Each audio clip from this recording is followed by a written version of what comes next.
नमस्कार दोस्तों, ये video editorial compilation for mains का पार्ट है। आप प्लेलिस्ट में जाके एडिटोरियल की वीडियोस पेपर वाइज और टॉपिक वाइज देख सकते हो। और अगर आप दिसंबर 2019 के बाद की वीडियोस को देखना चाहते हो तो वीडियो के नीचे मौजूद ज्वाइन बटन की सहायता से आप मेंबरशिप को ज्वाइन कर सकते हो। चलिए डिस्कशन स्टार्ट करते हैं। आप जीएस पेपर 3 के इस टॉपिक से आर्टिकल को रिलेट कर सकते हो। जल्द ही देखो सरकार बजट प्रेजेंट करेगी पार्लियामेंट में। ये जो बजट है काफ़ी ज़्यादा इम्पोर्टेंट है।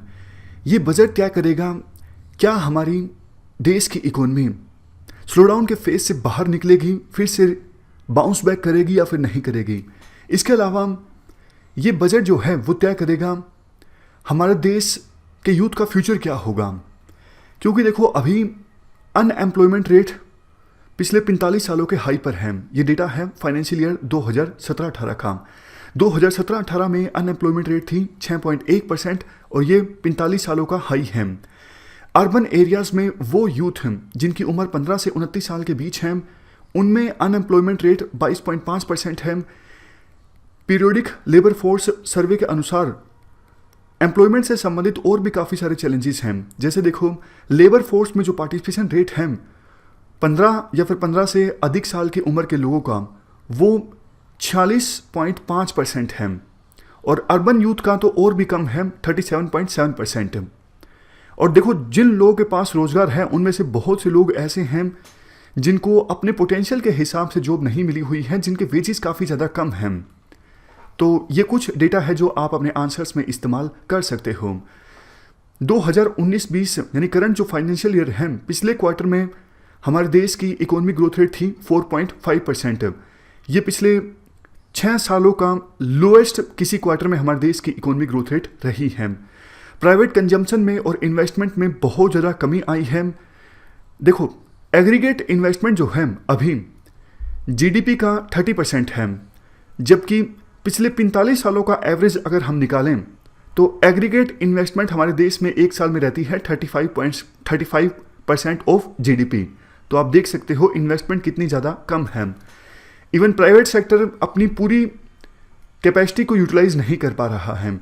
मतलब अगर कोई कंपनी 100 कारों को प्रोड्यूस कर पाती है तो वो एवरेज तौर पर 70-75 कारों को प्रोड्यूस कर रही है।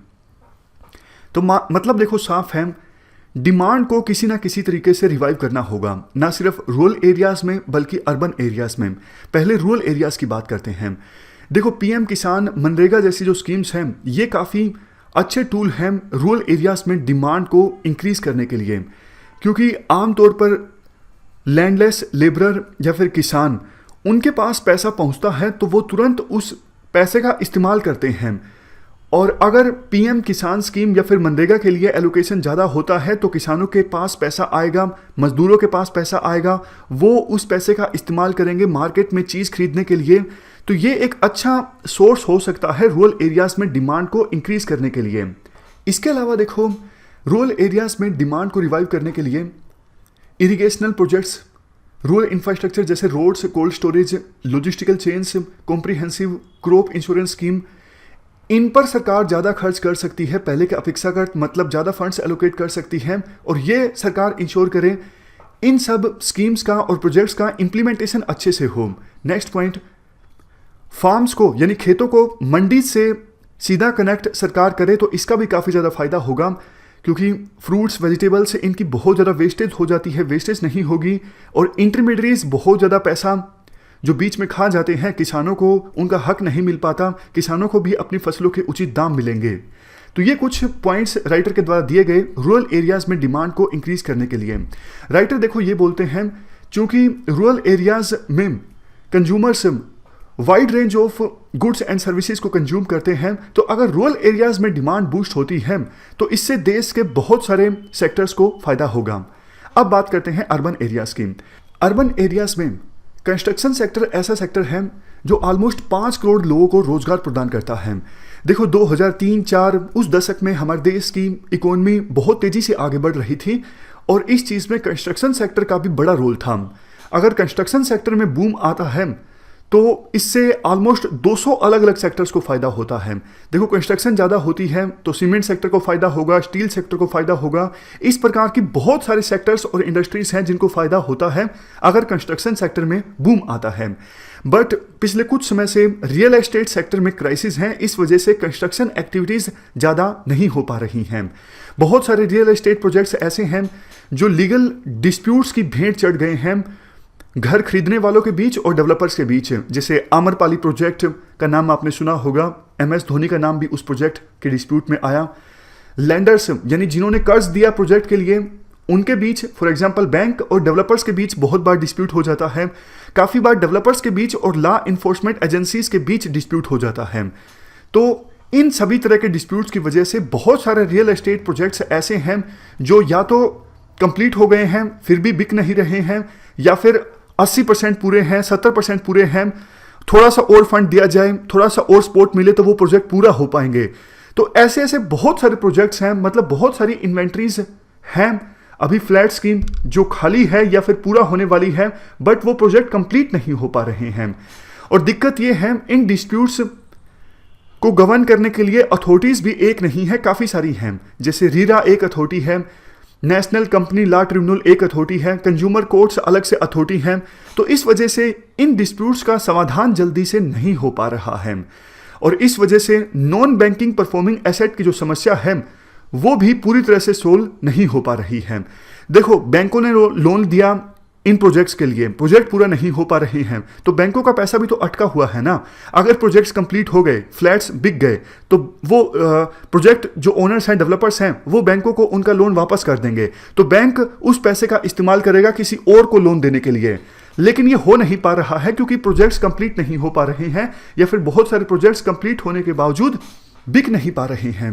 देखो, एक अच्छी चीज़ ये है कि हाल ही में 25,000 करोड़ का फंड सेटअप किया गया था सरकार के द्वारा, ताकि ऐसे 1600 हाउसिंग जो प्रोजेक्ट्स हैं उनको कंप्लीट करवाया जा सके। ये एक अच्छी चीज़ है। इसके अलावा और कौन से स्टेप्स लिए जा सकते हैं? देखो, हाउस लोन पर जो टैक्स एग्जम्पशन लिमिट है उसको इंक्रीज किया जा सकता है। इसके अलावा काफ़ी सारी जो अथॉरिटीज़ हैं रियल एस्टेट सेक्टर में डिस्प्यूट्स को गवर्न करने के लिए, एक सिंगल एडजुडिकेटिंग अथॉरिटी हो तो ज़्यादा अच्छा है, ताकि डिस्प्यूट्स का समाधान जल्दी से जल्दी निकले। तो ये स्टेप्स लिए जा सकते हैं रियल एस्टेट सेक्टर को बूस्ट करने के लिए। इसके अलावा देखो, सरकार ने 102 लाख करोड़ का जो national infrastructure pipeline program announce किया, ये भी काफ़ी अच्छा वेलकम स्टेप है। और अगर आने वाले 5 सालों में इसका इम्प्लीमेंटेशन अच्छे से हुआ तो हमारे देश की इकोनॉमिक ग्रोथ रेट 2 से 2.5% तक बढ़ जाएगी। बट देखो, दिक्कत ये है, प्रोग्राम को इस प्रकार से तैयार किया गया है कि 60% जो इन्वेस्टमेंट आएगी वो प्राइवेट सेक्टर्स और स्टेट की तरफ से आएगी, और 40% इन्वेस्टमेंट आएगी सेंट्रल गवर्नमेंट की तरफ से। बट देखो, प्राइवेट सेक्टर इन्वेस्ट नहीं कर रहा है, यही तो प्रॉब्लम है। क्योंकि प्राइवेट सेक्टर को ये लगता है अभी फिलहाल अच्छा इन्वायरमेंट नहीं है इन्वेस्टमेंट करने के लिए, रेगुलेटरी हर्डल्स भी काफ़ी ज़्यादा हैं, कॉन्ट्रेक्चुअल डिस्प्यूट्स हो जाता है कंस्ट्रक्शन कंपनीज और गवर्नमेंट डिपार्टमेंट्स के बीच। जब तक इन समस्याओं का समाधान नहीं होता है तो इन्वेस्टमेंट रिस्की है। तो सरकार को प्राइवेट सेक्टर से बात करके ये जो प्रॉब्लम है इन्वेस्टमेंट में, इनका समाधान निकालना होगा। और देखो, स्टेट्स जिनको नेशनल इंफ्रास्ट्रक्चर पाइपलाइन प्रोग्राम में 40% इन्वेस्ट करना है वो नहीं कर पाएंगे, क्योंकि उनके पास वैसे ही फंड्स की कमी रहती है और GST कलेक्शन भी काफ़ी ज़्यादा कम है।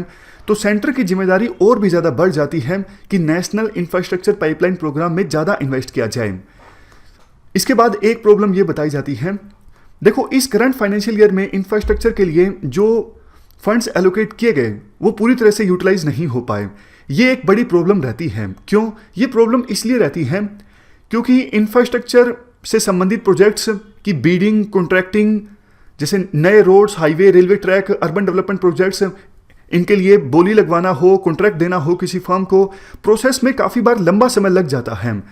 इस वजह से फंड्स होने के बावजूद इम्प्लीमेंटेशन काफ़ी ज़्यादा देरी से होता है।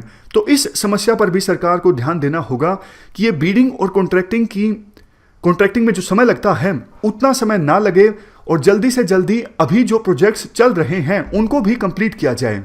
क्योंकि देखो, प्रोजेक्ट अगर जल्दी कंप्लीट होते हैं तो इससे हमारे देश में इंफ्रास्ट्रक्चर इम्प्रूव होता है, तो हमारे देश की इकोनॉमी की जो कॉम्पिटिटिवनेस है वो भी इम्प्रूव होती है, ज़्यादा इन्वेस्टमेंट आने की संभावना रहती है अगर इंफ्रास्ट्रक्चर हमारे देश में अच्छा होता है। तो आवश्यकता ये है जिन प्रोजेक्ट्स पर अभी काम चल रहा है उन्हें जल्दी से जल्दी कंप्लीट करवाया जाए। नेक्स्ट एरिया ऑफ कंसर्न है स्मॉल एंड मीडियम एंटरप्राइजेज।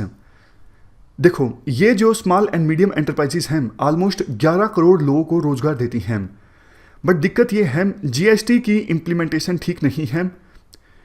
काफ़ी बार ऐसी सिचुएशन आ जाती है जिन इनपुट्स का इस्तेमाल किया जाता है स्मॉल एंड मीडियम एंटरप्राइजेज के द्वारा, इनपुट मतलब रॉ मटेरियल का इस्तेमाल किया जाता है मैन्युफैक्चरिंग के लिए, उन पर जीएसटी ज़्यादा लगता है और फाइनल गुड्स पर जीएसटी कम लगता है।